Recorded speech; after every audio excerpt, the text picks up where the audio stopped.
Alright, here's a couple examples of where you'd see inflection points in everyday life. So we've got a headline right after the recession, or during the recession of 2008, 2009. We've got job losses ease, unemployment rate up. So what does that mean? So if I was going to graph the percent employed versus time, job losses ease. So that means the rate in which people are losing their job is slowing down, but the unemployment is up. Well, is that possible?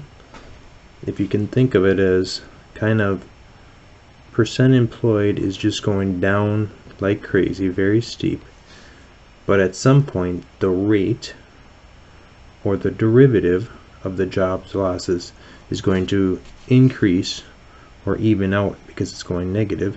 So right here is where it's going to have an inflection point. Now this rate is certainly steeper than this rate and steeper than this rate, so it's evening out even though the unemployment rate continues to go out. There is an inflection point right there.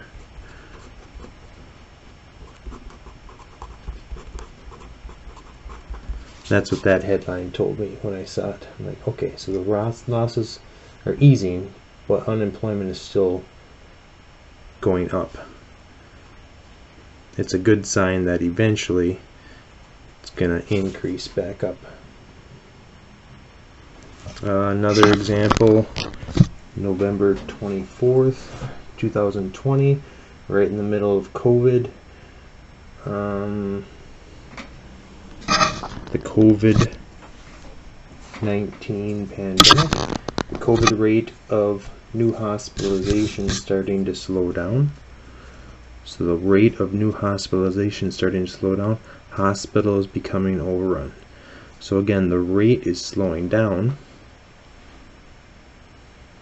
but the hospitals are still becoming overrun. So if this is hospitalizations versus time, think of it as increasing exponentially, or at least it's concave up. There's going to be a point, an inflection point, where the rate in which we're getting more and more hospitalizations is going to start to slow down. See, it's slowing down, but yet the number of hospitalizations is still going up. But the rate, this is very steep, and then it's going to become flatter and flatter.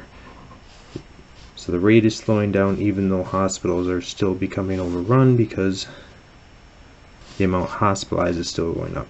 But it's a sign, there's my inflection point of, it's a good sign for the future because it shows you that it's going to kind of go along this trajectory and eventually go down based on the inflection point or the change in concavity.